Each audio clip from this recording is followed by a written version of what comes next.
Orang dari kecil, dari umur 4 tahun ngapalin Quran, 7 tahun udah 30 juz. Terus dia pelajari tafsir Al-Quran, sampai 17 tahun dia keluar, ijazahnya nggak laku di negara. Ngelamar ke negara untuk jadi pegawai negeri, dianggap belum lulus SD, saudara. Padahal kemampuannya lebih hebat daripada dosen yang di universitas, saudara. Nah, kenapa nggak disamakan dia punya ijazah? Ada apa dengan negeri ini? Mereka hanya selembar kertas, ijazah SD, SMP, SMA, S1, S2, itu yang mereka berikan gaji, itu yang diakui oleh negara. Tapi anak-anak yang tidak punya ijazah, anak-anak pondok pesantren, mereka tidak akui, saudara. Inna lillahi wa inna ilaihi raji'un. Maka itu sistem semacam ini harus kita lawan, saudara. Sebelum SD itu ada, sebelum SMP itu ada, sebelum SMA itu ada. Yang menjadi benteng pendidikan di Indonesia adalah pesantren. Saudara, itu pesantren Sidagiri, pondok pesantren terbesar NU punya di Jawa Timur, saudara. Itu usianya sudah hampir 300 tahun.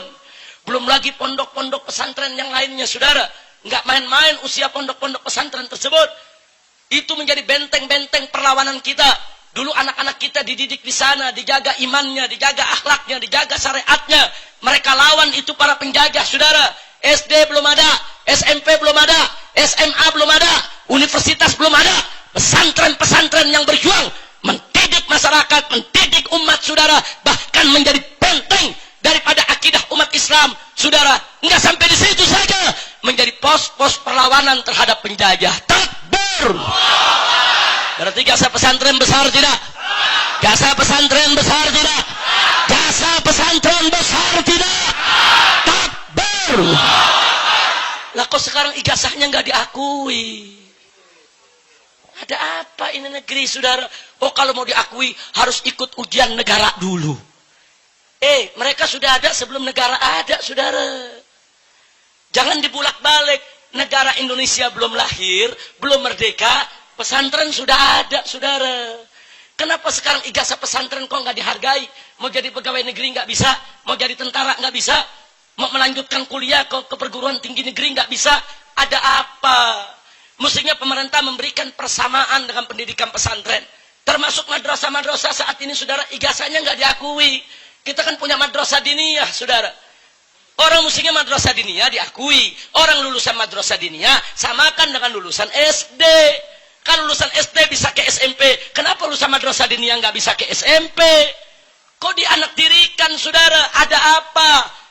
Madrasah diniyah itu sudah ada semenjak adanya pondok-pondok pesantren. SD baru lahir kemarin, SMP baru ada kemarin, SMA baru ada kemarin. Saudara, perguruan tinggi kita baru ada setelah kita merdeka. Saudara, nah kenapa sekarang ini kok pesantren mau dikucilkan? Bahkan dimunculkan propaganda isu-isu untuk memfitnah pondok pesantren, saudara.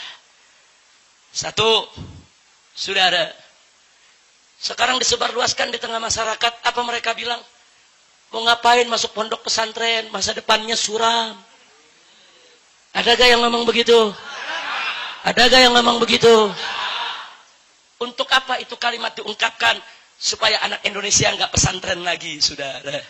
Supaya mereka semua udah jauhkanlah pesantren. Itu pendidikan kuno. Itu pendidikan gak ada harganya. Dia mau gulung pesantren pelan-pelan, saudara.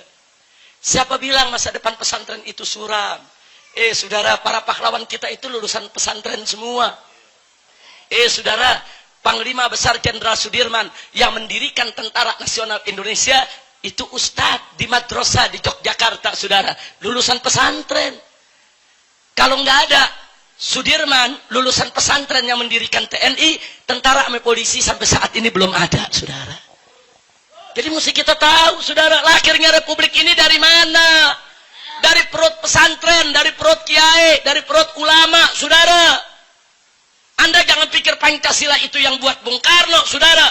Pancasila itu hasil perdebatan antara Bung Karno dengan para kiai, para ulama. Kiai Haji Wahid Hasyim Asy'ari, saudara, pimpinan NU dan putra pendiri NU. Kiai Haji Abdul Qahar Muzakir, sepuh pimpinan Muhammadiyah di tahun 45, saudara. Begitu juga Kiai Haji Agus Salim, saudara, sebagai pimpinan Sarekat Islam, berdebat habis-habisan lawan Bung Karno, saudara. Kenapa? Karena Karena Bung Karno menginginkan Pancasila, sila ketuhanannya nomor 5, bukan nomor 1, saudara. Jadi dalam Pancasila yang dibuat oleh Bung Karno, sila ketuhanan, sila buntut, sila pantat, sila terakhir, saudara. Dilawan oleh para kiai, nggak bisa. Ketuhanan mesti nomor 1. Ketuhanan mesti yang ada di atas. Ketuhanan harus mengatasi yang lainnya. Baru ketuhanan dinaikkan nomor 1. Berarti yang buat Pancasila, saya mau tanya, Bung Karno atau ulama? Wah, kalau ikut Pancasila Bung Karno, sila ketuhanan dipantat, saudara. Loh, ini fakta, ini sejarah. Silakan, saudara, dengarkan pidato Bung Karno tanggal 1 Juni 1945 yang mengusulkan Pancasila sebagai dasar negara. Bung Karno membacakan Pancasila, sila ketuhanan nomor 5, saudara. Ya, usul Bung Karno diterima oleh ulama. Baik, Pancasila sebagai sila negara. Tapi, saudara, diubah redaksinya oleh ulama. Saudara, ketuhanan ditaruh di nomor 1, baru menyusul yang lainnya, saudara. Kira-kira jelas tidak? Jelas tidak? Jadi jasa ulama besar tidak? Jasa pesantren besar tidak? Tapi kenapa kok sekarang dibilang masa depan suram? Hati-hati, itu yang ngomong masa depan suram. Nah, itu ingin mojokkan pondok pesantren dan supaya masyarakat Indonesia nggak tertarik lagi masuk pesantren, saudara. Yang kedua, ada lagi yang ngomong begini. Mengapain masuk pondok pesantren? Nanti gila kamu. Pelajarannya berat, banyak yang gila gara-gara masuk pondok pesantren. Ditanya kenapa gila? Ada pelajaran nahwu sorof, banyak gila tuh belajar nahwu sorof. Inna lillahi wa inna ilaihi raji'un. Saya dari kecil sampai hari ini belajar nahwu sorof, nggak gila-gila. Kiai Kohar puluhan tahun belajar nahwu sorof, nggak gila-gila, saudara. Ini Ustadz Suradi belajar nahwu sorof, Kiai Ja'far belajar nahwu sorof, nggak gila-gila, saudara. Siapa bilang belajar nahwu sorof gila, saudara?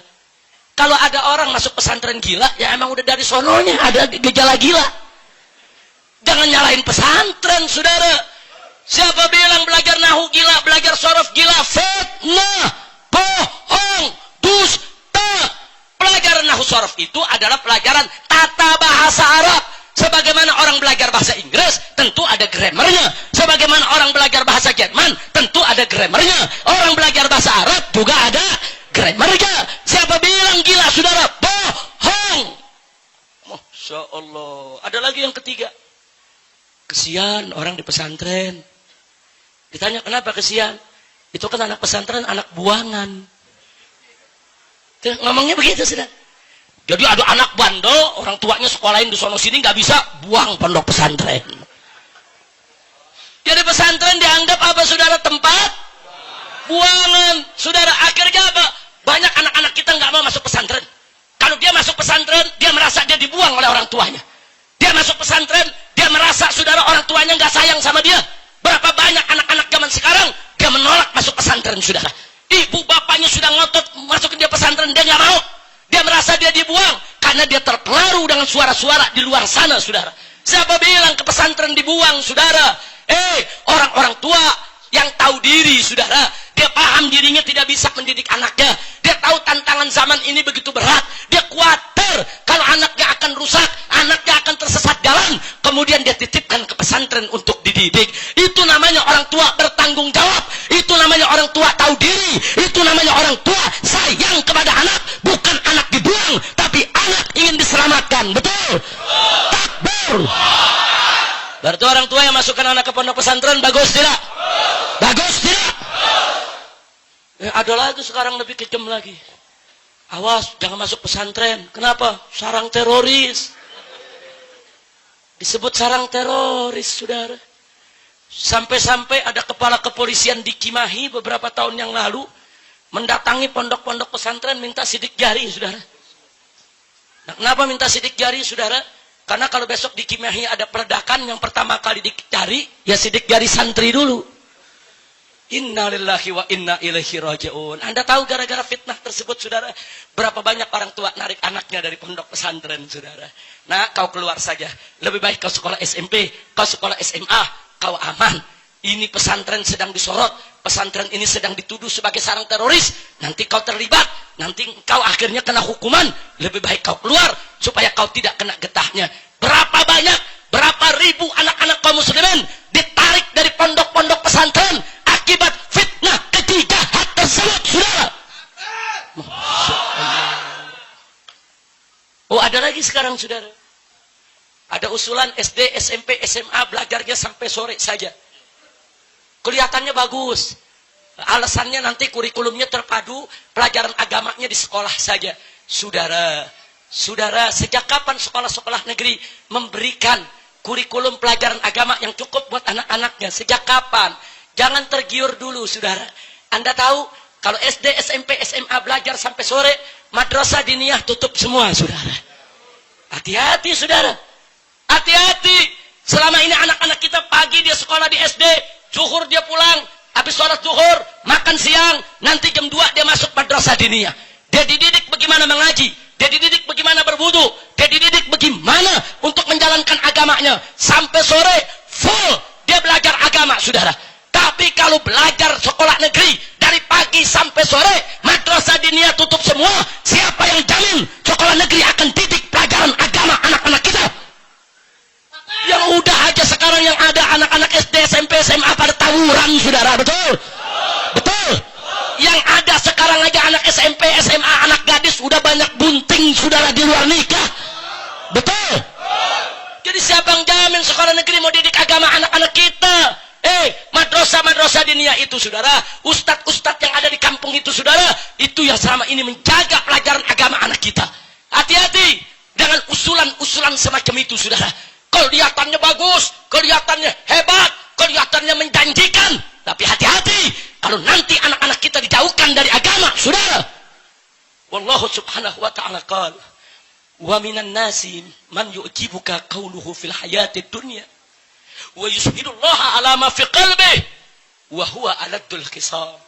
Sadaqallahul azim. Apa Allah nyatakan dalam Al-Quran? Wa minan nas, di antara umat manusia ini, saudara, ada man yu'jibuka qawluhu fil hayatid dunya. Ada yang ucapannya dalam urusan dunia itu membuat kita terkagum-kagum, membuat hati kita jadi tertarik, saudara.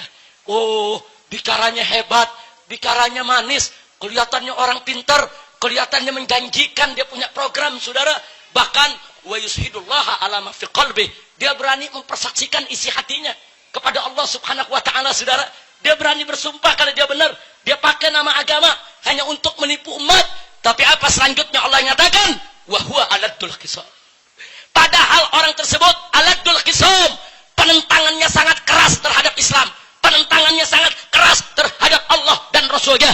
Dia berpura-pura baik, dia pura-pura memberikan program yang baik untuk menjebak dan menghancurkan program-program keislaman kita, saudara. Masya Allah. Hati-hati, saudara. Nah, maka itu sampai hari ini, saudara, bukan kami di sini, saudara, bukan kami di sini menolak program pendidikan yang full day sedemikian rupa, bukan. Tapi kami minta jaminan dari pemerintah. Siapa yang jamin pagi sampai sore anak kita betul-betul belajar agama? Siapa yang jamin? Yang sudah, saudara, justru anak-anak kita makin gak ngerti agama di sekolah-sekolah negeri, saudara. Nah, sekarang ada madrasah diniyah. Nah, kalau mereka belajar sampai sore, madrasah diniyah untuk siapa? Bubar, tutup semua, saudara. Nah, nanti lagi-lagi mereka bilang, makanya jangan jadi ustadz, jangan ke pesantren, masa depan suram. Madrasah diniyahnya ditutup, mau ngajar di mana lagi? Masya Allah. Nah, inilah permainan mereka yang luar biasa yang harus kita waspadai. Kira-kira yang saya sampaikan jelas tidak? Paham semua? Betul? Maka itu sekarang saya mau tanya semua umat Islam, siap bersatu? Siap berjuang? Siap bela Allah? Siap bela Rasul? Siap bela Islam? Siap percaya diri? Jangan minder menghadapi musuh, betul? Jangan rendah menghadapi musuh, betul? Harus yakin dengan janji Allah, betul? Takbir. Sallu ala Nabi.